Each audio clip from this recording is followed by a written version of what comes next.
सो आज हम लोग स्टार्ट करें चैप्टर नंबर 2 जिसके अंदर जीएसटी रजिस्ट्रेशन और रिटर्न्स के बारे में हम लोग देखेंगे।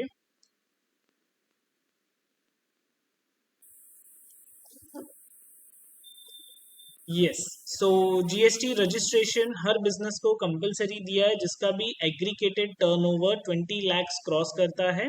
और नॉर्थ ईस्ट के स्टेट्स या हिल स्टेट्स है जैसे दमन एंड दीव है, दिल्ली है, नॉर्थ ईस्ट के जैसे मिजोरम, मेघालय, ये सारे स्टेट्स को 10 लाख रुपीज का एग्रीगेटेड टर्नओवर एक्सीड अगर होता है तो उनको GST registration is compulsory as a normal tax payer. अब who should get registered under GST, किसको रजिस्टर करना चाहिए, किस टाइप के बिजनेस को रजिस्टर करना चाहिए। हर टाइप का बिजनेस जिसका भी टर्नओवर 20 लाख या 10 लाख नॉर्थ ईस्ट में क्रॉस कर रहा है वो सबको रजिस्टर करना कंपलसरी है। एक और क्लॉज है, जो भी पुराने बिजनेस थे, जैसे आपने पुराने है ना, बिफोर जीएसटी में वैट में रजिस्टर्ड था और मेरा एक छोटा सा होटल था, तो it is compulsory I have to go with register, वो बाय डिफॉल्ट ही माइग्रेट हो जाएगा।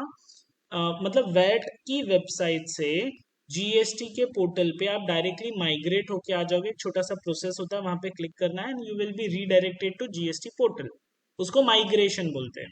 Same goes with excise, service tax या दूसरे कोई भी टैक्स लैब में आप थे, टैक्स के इसके अंदर थे, रजिस्टर्ड थे, तो you will directly migrated to GST portal. Apart from normal tax payer, few special cases भी है जहां पे आपको जीएसटी रजिस्टर करना जरूरी है। ओके, अब किस किस को जीएसटी नंबर लेना चाहिए, जैसे रेगुलर डीलर्स है, नॉर्थ ईस्ट में हो तो 10 लाख, रेस्ट ऑफ इंडिया में हो तो 20 लाख।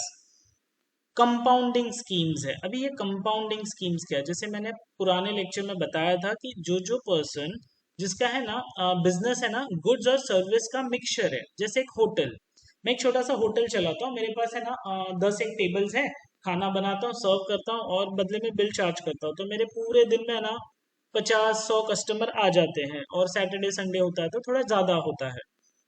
तो अब मैं है ना सब्जी खरीदता हूँ जिसका कोई बिल नहीं होता, मैं है ना डी मार्ट से गेहूं चावल या डायरेक्ट होलसेलर से वो आटा, राइस, दाल ये सब लेता हूँ जो उसका बिल होता है।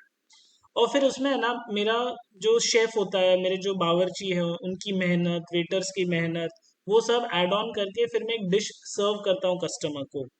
अब आप इस पे जीएसटी किस बेसिस पे लगाओगे, क्योंकि खाने पीने की चीजों पे जीएसटी नहीं है, सर्विस पे जीएसटी है, तो ये तो मिक्सचर प्रोडक्ट है।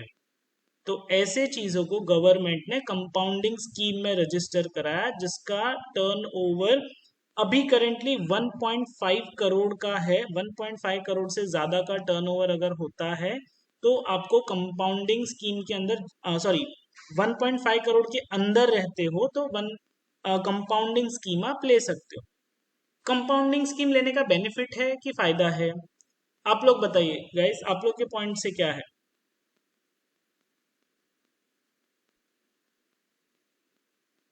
मुझे 3 महीने में एक बार टैक्स भरना है, मुझे लमसम टैक्स भरना है, तो is it beneficial for me और नॉट।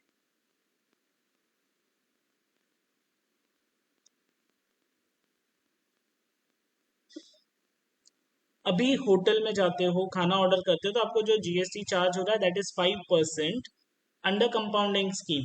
और अगर आप लोग 5 स्टार होटल में जाते हो जिसका 1.5 करोड़ से ज्यादा का टर्नओवर है, he is charging 28% like McDonald's. तो रामविलास होटल में जाना अच्छा है या मैकडी में जाना अच्छा है, मतलब बजट वाइज टैक्स कहाँ पे कम लग रहा है, लोकल होटल्स में, बिकॉज उनका एग्रीगेटेड टर्नओवर कम होता है। अब इसका एक ड्रॉबैक है, कंपाउंडिंग स्कीम वाले को कोई भी टैक्स बेनिफिट्स नहीं मिलेगा।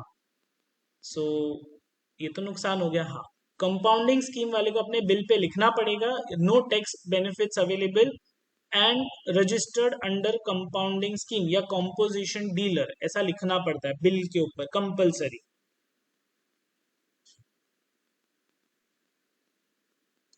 Okay, businesses that need to register under GST irrespective of their turnover, अगर टर्नओवर कम भी है और यू नो रजिस्ट्रेशन करना पड़ेगा। वो किस रीजंस की वजह से? एक, पुरानी वेबसाइट पे थे तो बाय डिफॉल्ट आप जीएसटी में आ जाओगे। दूसरा, when a business which is registered have been transferred to someone the transferee shall take registration will effect from the date of transfer. कोई बिजनेस ट्रांसफर हो रहा है जो गुड्स परचेज सेल का रिलेटेड है उसको। Anyone who drives interstate supply of goods, मेरा सामान मुंबई से सूरत जाता है, ट्रांसपोर्टेशन का बिजनेस है, कंपलसरी लेना है। पोर्टर पे मैं रजिस्टर करता हूँ, कंपलसरी लेना है। Casual tax taxable person who, लेना पड़ेगा। Non resident taxable person who, लेना पड़ेगा। एजेंट ऑफ सप्लायर हु, लेना पड़ेगा। Those paying tax under reverse charge mechanism, compulsory लेना पड़ेगा। रिवर्स चार्ज मैकेनिज्म का मतलब होता है कि मेरे पास जीएसटी नंबर है और आपके पास जीएसटी नंबर नहीं है, तो मैं क्या करूंगा, आपसे जब सामान परचेज करूंगा तो मैं आपके बिहाफ पे जीएसटी भर दूंगा। उसको बोलते हैं reverse charge mechanism. Input service distributor, e commerce operators like Amazon, Ola, Uber. person who supplies via e-commerce या aggregators, so a person supplying online information like database access दे रहा है। कोई भी डेटाबेस एक्सेस वाली वेबसाइट का एक simple example is shutter stock करके एक वेबसाइट है जो फोटोज सेल करती है। कैनवा करके एक वेबसाइट है जो डिजाइनिंग का ऐप देती है। तो दे आर चार्जेबल, सो उनको कंपलसरी जीएसटी रजिस्टर करना पड़ेगा अपना बिजनेस को। क्या बेनिफिट्स मिलेंगे जीएसटी रजिस्टर किया तो? एक, आप ऑथराइज्ड पर्सन बन जाते हो गवर्नमेंट की तरफ से कि आप टैक्स कलेक्ट कर सकते हो कस्टमर से और गवर्नमेंट को पे कर सकते हो। एक, आप आईटीसी क्लेम कर सकते हो। अब ये आईटीसी क्या बला होती है तो वो आगे के टॉपिक में हम लोग समझेंगे। इन शॉर्ट, जीएसटी का क्रीम होता है आईटीसी, इनपुट टैक्स क्रेडिट। जो हमने टैक्स पे किया है, अगर वो प्रोडक्ट पे पहले से टैक्स लगा हुआ था तो उतना टैक्स हमको रिफंड हो जाएगा। और एक स्लीमलेस फ्लो मिलता है अपने को, हर महीने महीने ऑटोमेटिक नेशनल लेवल पे आईटीसी आते जाएगा। अब आप अमेजोन से आप कोई प्रोडक्ट खरीदते हो, आप कहीं और से किराना खरीदते हो, या कुछ खाने पीने की चीजें परचेज करते हो, आप कुछ कपड़े खरीदते हो, तो सब पे जीएसटी लगता है बहुत सारी प्रोडक्ट्स पे। तो वो जीएसटी आप रिफंड क्लेम कर सकते हो आईटीसी के अंडर में। अगर आपने रजिस्टर नहीं किया तो जीएसटी भरते जाओगे, रिफंड कुछ मिलेगा नहीं। रजिस्ट्रेशन प्रोसेस करने के बाद आपको जीएसटी नंबर आता है। जीएसटी नंबर कुछ ऐसा दिखेगा, पहले 2 डिजिट्स है स्टेट के कोड, फिर आपका पैन कार्ड नंबर है और फिर आगे के 3 डिजिट ऑटोमेटेड आते हैं। इसको और ज्यादा डिटेल में हम लोग देखते हैं। ये देखो, यहाँ पे मैंने नंबर को कुछ ऐसे रखा हुआ है, जीएसटीएन बोलते हैं, goods and service tax identification number. जैसे मैंने बताया था, पहले 2 नंबर है वो स्टेट का कोड होता है कि किस स्टेट में वो रजिस्टर किया गया है बिजनेस। एग्जाम्पल मैं महाराष्ट्र में लेता हूँ तो 27 इज द कोड। फिर उसके आगे पैन कार्ड नंबर होता है। गाइज आप अगर आपने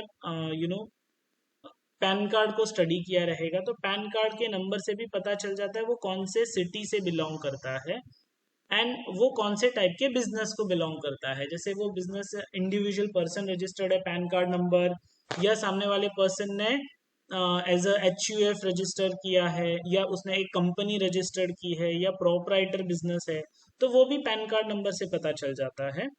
अगेन एक जनरेट ऑटोमेटिक नंबर आता है, 1 2 3 4 ऐसा कुछ भी हो सकता है। Entity number of the same pan holders in a state. फिर एक Z बाय डिफॉल्ट आता है और एक नंबर आएगा, चेक सम डिजिट है, जिसमें क्या लिखा जिससे वो जीएसटी का पोर्टल ऑटोमेटिक जनरेट करके देता है, अब वहां पे कुछ कर नहीं सकते। एंड ये नंबर जैसे ही जीएसटी पोर्टल पे आप डालोगे और तो आपको तुरंत पता चल जाएगा कि सामने वाले बिजनेस का नाम क्या है, वो बिजनेस कहाँ से रजिस्टर्ड है, और वो रेगुलर, अभी तो नए वेबसाइट पे है ना, उन्होंने ये भी चीज डाल दी है कि वो रेगुलर टैक्स भर रहा है कि नहीं। अगर वो पर्सन रेगुलर टैक्स नहीं भरता है तो अपने को उसके साथ डील करना चाहिए कि नहीं करना चाहिए। वो आप बोलोगे सर वो रेगुलर टैक्स नहीं भर रहा तो उसे हमको क्या लेना देना। अगर वो रेगुलर टैक्स नहीं भरेगा तो आपको इनपुट टैक्स का रिफंड टाइम पे नहीं मिलेगा, लेट मिलेगा, तो नुकसान अपना होगा, अपने को टाइम पे पैसा रिफंड नहीं आएगा। ओके, अभी रजिस्टर करने के लिए कुछ डॉक्यूमेंट्स की जरूरत पड़ती है, तो कौन कौन से बिजनेस के लिए कैसे डॉक्यूमेंट्स लगेंगे? तो एक इंडिविजुअल पर्सन या प्रोप्राइटर बिजनेस है या इंडिविजुअल बिजनेस रन कर रहा है, तो एक तो पैन कार्ड नंबर तो कंपलसरी है, pan card and ID proof of individual, copy of a cancel cheque और बैंक स्टेटमेंट लगेगा। क्यों? क्योंकि इंडिविजुअल है तो वो करंट अकाउंट उसका रहेगा जिसमें बैंक पैसा आता है जाता है, तो वो कंपलसरी है। Declaration to comply with the provision registered office document, अगर कहीं पे किसी और पर्सन को हम लोग बता रहे हैं, जैसे सीईओ बताते हैं, तो एक declaration committee board of directors का एक डिक्लेरेशन चाहिए कि ना ही इज द पर्सन जो सारे राइट्स रखता है। बैंक में भी अथॉरिटी देनी पड़ती है। Copy of electricity bill, landline bill या वाटर बिल, ये तीनों में से कोई भी एक चलेगा। मोस्टली लोग लैंडलाइन बिल यूज करते हैं। रेंट एग्रीमेंट अगर अपना रेंटेड है बिजनेस तो, और एनओसी चाहिए ओनर का कंपलसरी रेंटेड बिजनेस में।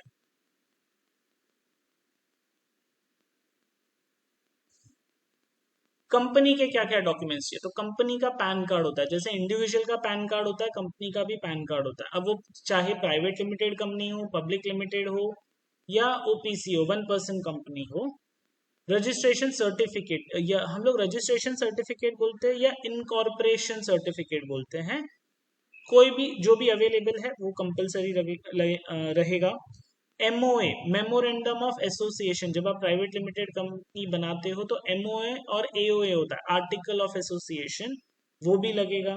कॉपी ऑफ बैंक स्टेटमेंट लगेगी, कॉपी ऑफ बोर्ड रिजोल्यूशन लगेगा कि सारे राइट्स किस पर्सन के अभी अंडर में चल रहे हैं।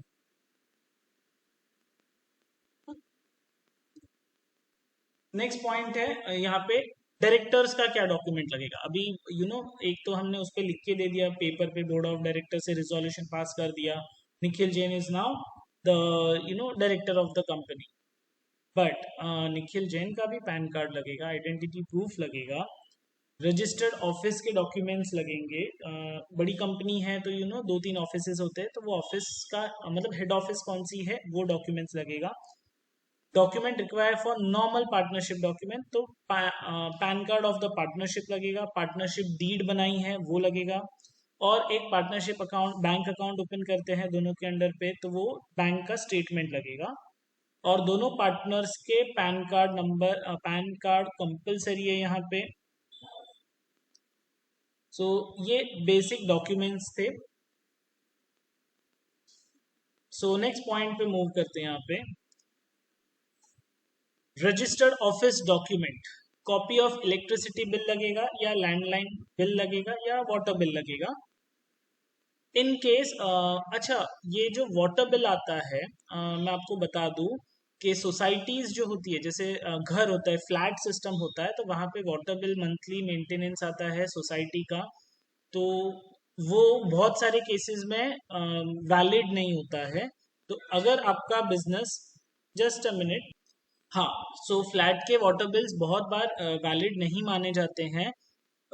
वैलिड कब माने जाते हैं? अगर आपका बंगलो हो, प्राइवेट प्रॉपर्टी हो, पूरी की पूरी सोसाइटी या पूरी फैक्ट्री आपकी है, और वहां पे नगर पालिका से प्रॉपर वाटर बिल आता है, तो ही वो अप्रोप्रिएट माना जाता है। नहीं तो आपको टेलीफोन बिल या तो इलेक्ट्रिसिटी बिल ही देना पड़ेगा।